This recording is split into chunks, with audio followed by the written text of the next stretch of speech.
มา2 คันมาพร้อมกันบาดนี้เอ้าให้ทันดิบ่ฮู้เด้อ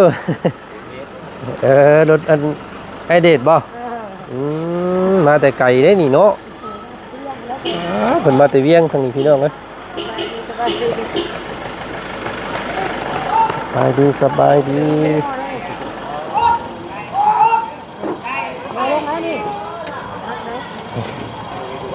มาหามาอะไรเพิ่นมือคือคนน้ำใส่คนน้ำคนในเด้อมีน้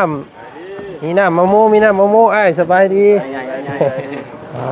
พี่ทางนี้กับพี่น้องหาคนมากันเด้อโอ้หาคน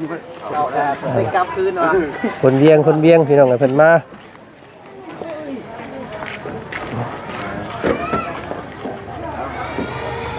เรากลับทักทายสบายดีบรรยากาศตอนแรงๆเอาหน้ามะม่วงน้ำในตู้เพิ่นเนาะหนเข้ามาอีกเด้อเราถามคันนี้ออกก่อนเหรอเพิ่นบ่ได้ออกได้เพิ่นจอดไว้นี่เลยได้น่ะมาอีกดิมาอีกได้อยู่มาอีกได้อยู่ได้อยู่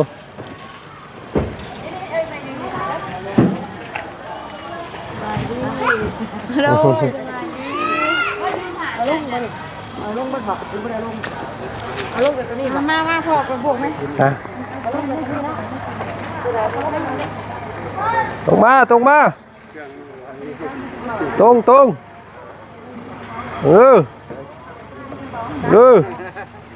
อีก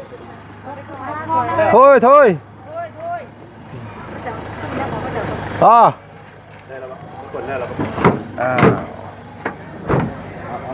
มีน้ำอุ๊บ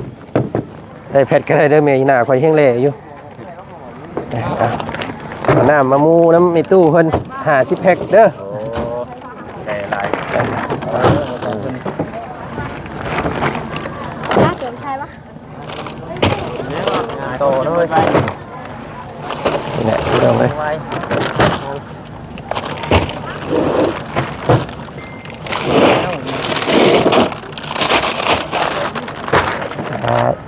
ทำบุญเนาะถือโอกาสนี้ทำบุญเพื่อพอแขกเลยพี่น้องเลยเนาะเพิ่นได้จากไปก่อนที่ทางแม่ป้าเพิ่นสิเฮ็ดบุญตอนเราเสียพวกแขกอยู่ข้างในเนาะแม่นตอนเสียก็อยู่ข้างในตอนเฮ็ดบุญก็อยู่ข้างในบาดนี้ทั้งไปป้าอีกซ้ำบาดนี้ก็เลยเอาน้ำเอาท่านี่แหละตั้งหน้าเราพี่น้องให้มาทำบุญนำมีตู้เนาะเอาก่อนอื่นเด้อกราบทักทายสบายดีบรรยากาศตอนแรงๆพี่น้องเนาะมาถวายน้ำมามูน้ำเนาะได้พ่อลูกบ่เอาไว้ลูกบ่เฮ็ดมันขนยากลูกตกขับได้ทุกหลังนี่สบายดีป้าลุงกันลูก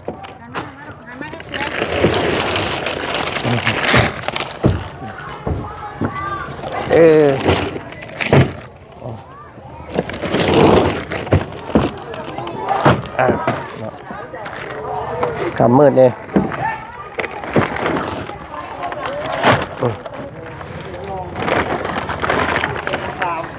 อึ๊บสบายดีเนี่ยทางหน้าให้ตู้พอเป็นทำบุญนะมีตู้เด้อ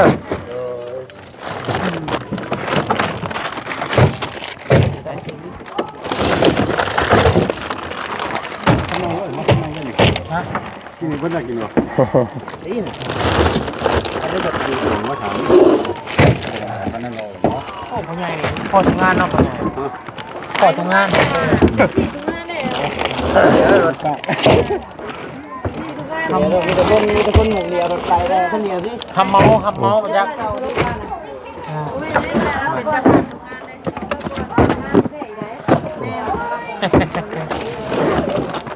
โอ้โห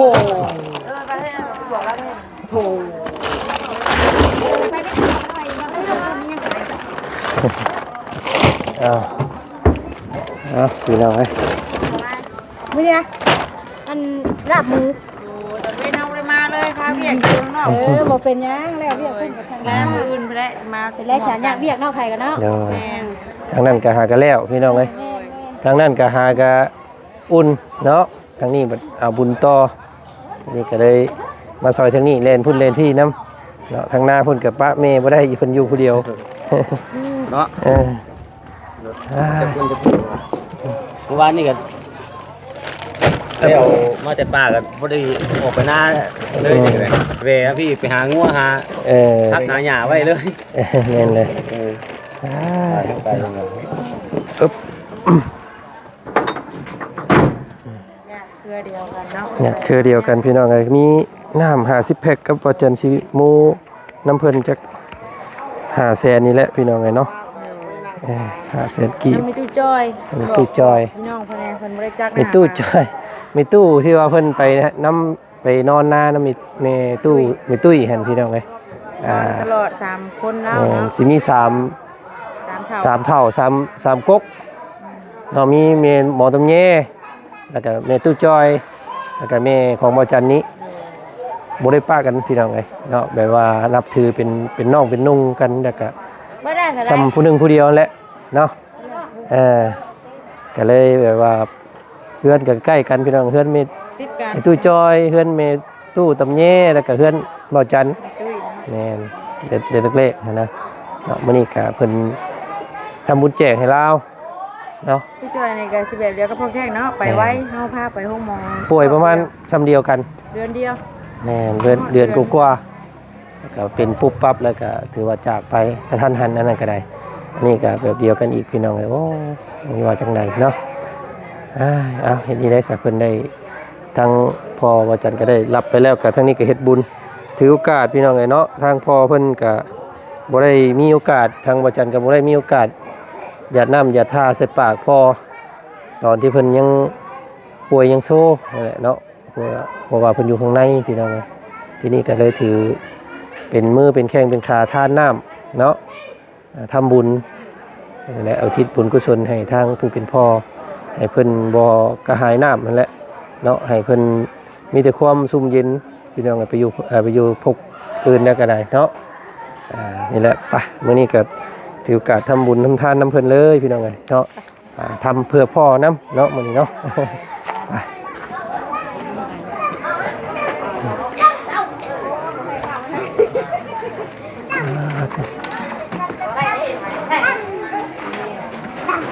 ไปเนาะตัวเต็มมาเลยทางเนาะโคตรดีอันนี้คือมือสีเพิ่งสีเทียน อันนี้แหละคนสีนั่งของบุญคนสีว่างไว้พี่ครับสิเข้าไปมูน้ำเนาะข้างในป่ะ แก่อยู่ในได้ไป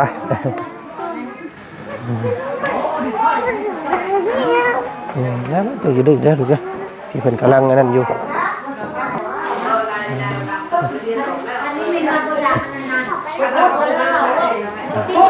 ใส่ทางยายแก้วเพิ่นเดี๋ยวอันทางว่าจันสิมาโมบุญน้ำครับบ่จับเลย มาพี่ดุมานั่งพี่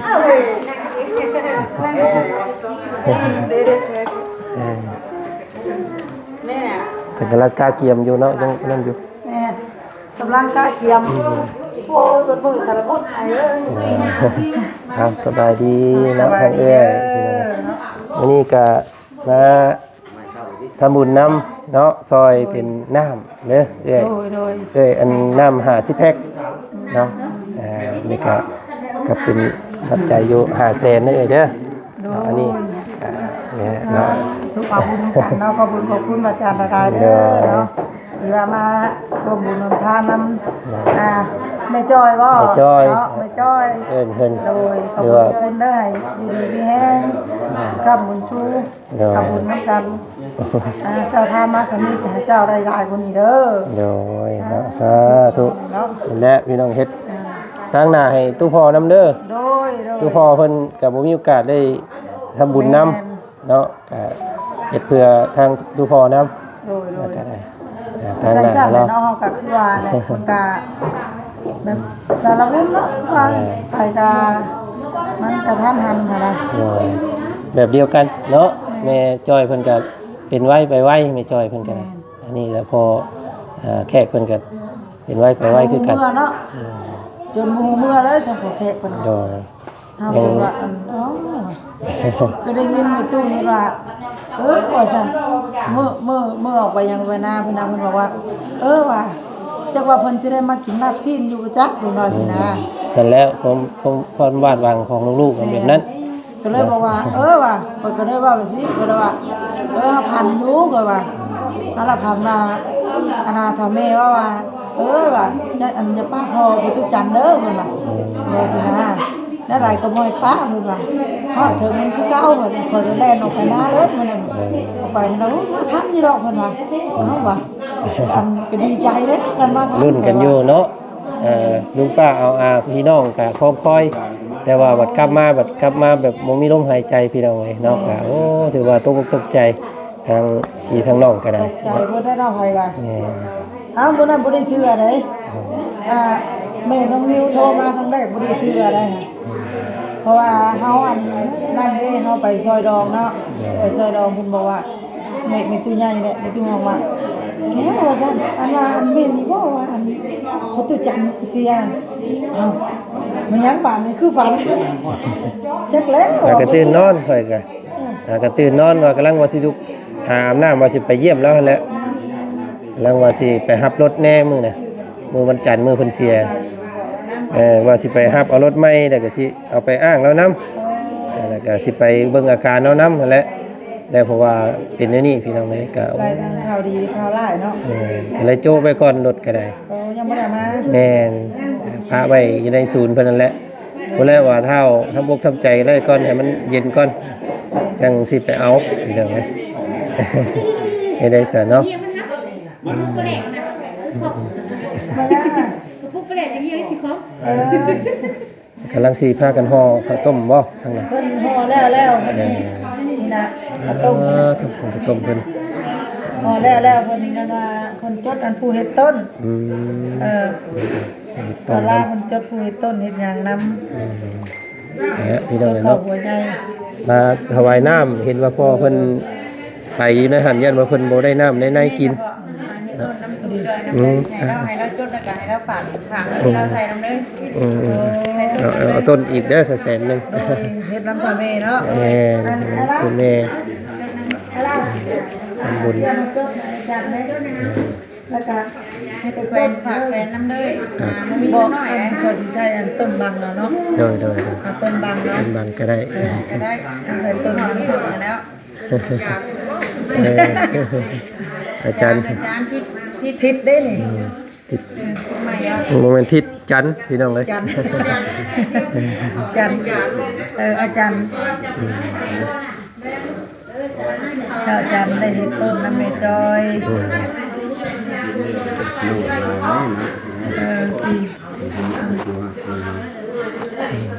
พี่ก็ได้ทุกคนก็อันนั้นเขาดิ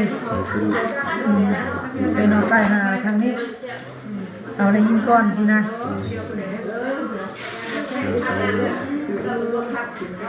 ตะกี้ว่าว่าเลยกล้วยย่านบ่พอได้ว่าเลยเอากล้วยมาเพิ่นมารุ่นก่อนเนี่ยลายๆอยู่ว่ะ ซื้อกล้วยมาชุดก่อนเนี่ยก็ซื้อกล้วยมาแต่เซปปูนพี่น้องเลย ยังความครอบครัว พอดีหากมาฮอดเฮือนเอากล้วยลงเพราะว่าพอวัดเสียเนาะเป็นทางงานเดียวกันเลยเป็นทางงานบุญและงานดีพี่น้องเลยก็โอ้ยเสียว่าเนี่ยได้ เอาว่ารอบนี้พอดีเรื่องเมียนซาบะนอนรอบเรา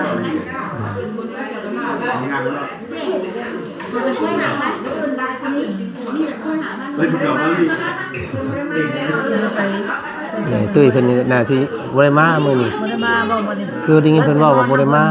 ซุ่มนี่แหละ แต่งผ้าขาวอื่นมืออื่นมา มื้ออื่นพุ่นสิมา ตอนเช้าแต่ง เอ้า ผ้าขาว ให้อยู่ลาวเดี๋ยวนี้น่ะ อาซิด โอ้ ลูกชายเพิ่น ไม่มีแต่หมูซิกมั้ยอันนั้น อื เนาะ มอา บอ ซิ ก ด คิดว่าเราอยู่คนเดียวเว้ย อาซิดกับเมียแล้วก็พุ่นแหละ เอาแต่งช่วยได้เรามาขาว ทางนั้นอามันนั่นเพิ่นอยู่หั่นอามันอาพาย อยู่บ่ แม่น เออ อบอุ่นอยู่เมื่อคืนนี้ก็นอนเต็มเพื่อนนั่นแหละเนาะ ก็เลยเล่นออกไปซื้อน้ำซื้อในมาให้กับของน้องอินเพิ่นอันนี้น่าสิเป็นของน้องอิน แม่นอันนี้ของน้องอินแล้วก็อันนี้ของอันเฮาไปเฮาคืนเด้ของนางอินเพิ่นวันว่ามูน่ะไม่จอยในตะเวนเตอกลับบ้านเนาะทางเขามาบ่ได้เลยเนาะบ่ได้เลยเพราะได้แต่เสียบเขาวัดชั้นแหละแม่นนั่นอยู่ข้างนอกพุ่นเนาะของบุญทางนอกพอดีอันนั้นเลยถ้าทำมาในพื้นที่มันบ่กว้างตู้จอยจักปีมีตู้จอยตู้จอยนี่62 ปีพอแขก10 ปีเนาะพอแขก52เนาะเฉพาะก็จังสิเรียกบ่ถูกแล้วมื้อน่ะบ่อันน่ะแม่น้องวิวเพิ่นว่านักอินเพิ่นว่า55 ปีเพิ่นว่า55นั่นอยู่น้ำวัดใบสมณครัวใบอันนั้นใบสมณครัวนั่นแหละเพิ่นจดไปนั่นแหละแต่ว่าถามทางย่านั่นเอ้ยกกเล่านั่น53แล้วก็พอแขก52ปีลูกเราก็สิประมาณประมาณนี้นุ่มอยู่เลยแต่เนาะเพิ่นว่า52 ปีนั่นอยู่แต่ว่าตัวแม่นั้นแก่กว่า59 60ตัวแม่นะเป็นน้องกันแม่จอยนิดนึงแม่เพิ่นก็ว่าสิว่ามาเป็นเฮาว่ามาเป็นมันยังมาเป็นทั้งน้องเฮาพร้อมกันแท้นี่ว่ะญาติกันก็มานอนเรือนจะคืนนึง2คืนให้วิทย์บุญแน่ใครอยู่เนาะชาคิดก็เป็นซั่นแหละพี่น้องชาคิดก็อยากเอาพ่อไปมาออกมาสัมผัสอิสรภาพนะเนาะแต่ว่าเราก็อาทิตย์เราก็เมื่อยทนนั่นแหละเพราะว่ามันเรานักนี่ประมาณ 2-3 อาทิตย์เลยเด้ประมาณ3 อาทิตย์เรานักแห้งๆตะกี้เราก็พอไปได้มาได้แบบว่ากินได้นอนได้นะแต่ก่อนว่าตอนนักเลยนี่ประมาณ3 อาทิตย์แล้วก็บ่กินข้าวเลยแล้วก็บ่ได้เลยกินได้แต่น้ำนะเราว่าบ่ถ้าว่ามาอยู่ดูเต้ากะสีนั่นนี่เนาะเอาแบบอยู่นั่นแบบตะคนสิบ่มาสันไดสิแหละมันอยู่ข้างในมันก็บ่คืออยู่นอกเนาะเพราะว่าสิ่งแวดล้อมหรือว่าอ้อมข้างมันก็มันเครียดไปเบิดนั่นแหละแต่น้องคณะอยู่นอกมันสุขสบายอย่างบ่แล้วก็สู้สุดความสามารถเราเนี่ยเนาะก็อย่าเราไปสบายแล้วนะครับเขาอยู่ทางหลังเขาก็บ่ต้องคิดนะคิดว่ามันไปสบายแล้วแต่น้อยอกน้อยใจทางลูกๆแล้วน้อยอกน้อยใจอยู่บ่ได้เบิ่งได้แยงเพิ่นในนาทีสุดท้ายเนาะก็ให้เอาคิดเลยก็เฮาก็บ่นั่นปานใดแต่ว่าคิดแต่ว่าถ้าเฮาคิดหลายเฮาก็พอดีเพิ่นไปสวรรค์ชั้นฟ้าอยู่ยะจังซี่นะคิดไปทางสบายเพิ่นก็บ่ได้ให้ชอบให้หยังนะเวลาไปทิ่มไปยังเพิ่นก็สบายเบิดเนาะจูดเพิ่นก็บ่ได้ว่าคุ้มพื้นคุ้มภัยเนาะแบบไม่ง่ายเนาะไปแบบว่าเราแบบบ่อยากให้หมู่ลำบากนำซั่นว่าตะก้าปกติเนาะคนเฮานี่เวลาไปจูดมันสิคุ้มบ่สิใหม่เนาะคุ้มแล้วก็กิ้งไปหันไปนี่เนาะแล้วก็บางคนก็หมู่มาคาบไปนะอันนี้เราหายไปเลย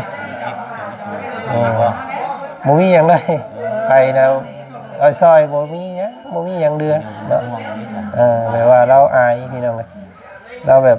ขี้อายนะคนแบบบ่อยากให้ใครเห็นนะสังเกตว่าเห็นรูปว่าจันกับพ่อนี่บ่ค่อยได้มีรูปเลยรูปแบบว่าถ่ายนำกันเพราะว่าเราก๊อกแก๊กๆเลยก็แบบว่าเรากับถ่ายน้อยนึงแล้วก็ไปนะกินข้าวกับคำ2 คำก็เห็นรูปถ่ายคลิปนี่แม่นลุกไปโลดนะ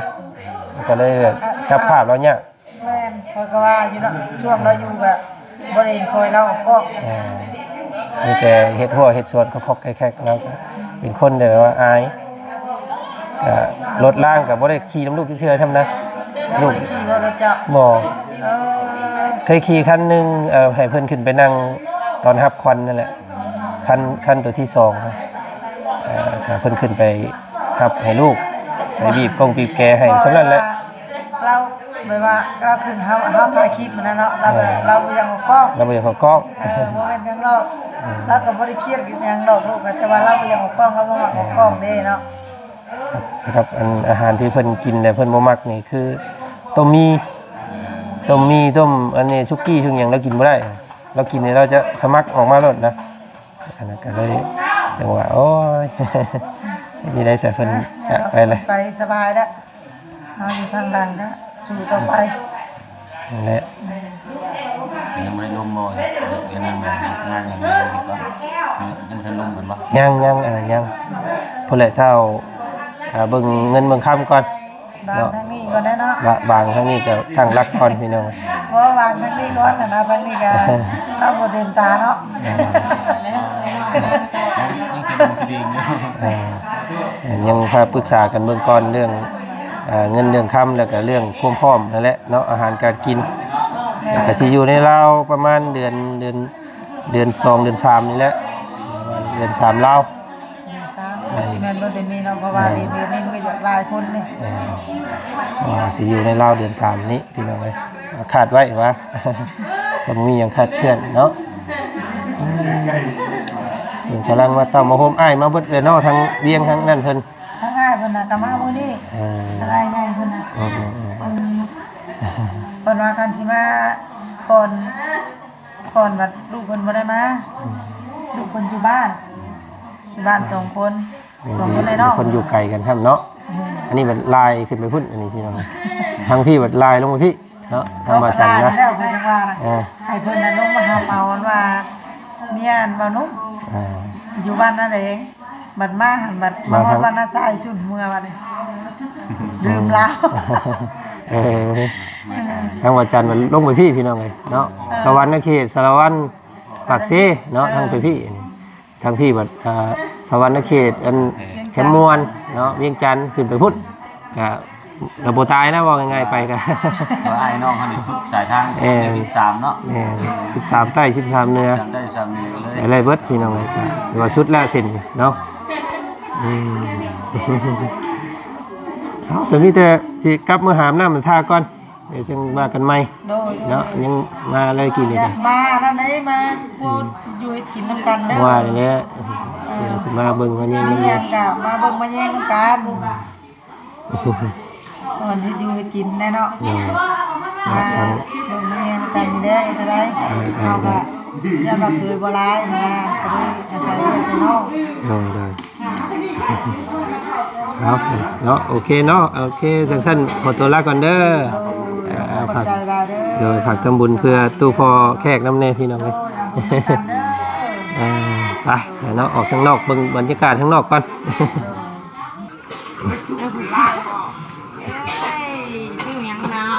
เนาะโอเคพี่น้องรายการถือว่าทำบุญเนาะเพื่อพอเลยมานี่กันนะไปอาหารน้ำมาท่าก่อนไปคนจะหลายชมเนาะโอเคพี่น้องไอ้น้องวันนี้ทำบุญถวายน้ำทางอาจารย์ก็ได้ให้พอได้กินน้ำกินในเด้อพอเดินเนาะอย่าแห้งในกายอย่าหายในคอเนาะให้ไปพบพ่อสิ่งบุดีขอให้พ่ออย่ากังวลเนาะทางลูกก็สิเหตุบุญแทนตัวพ่อตลอดไปพี่น้องเนาะตราบใดที่ว่าลูกยังมีเหือมีแห้งเนาะยังมีลมหายใจลูกก็สิเหตุบุญเพื่อพ่อแบบนี้ตลอดไปเด้อเนาะสาธุพี่น้องเลยไปเนาะ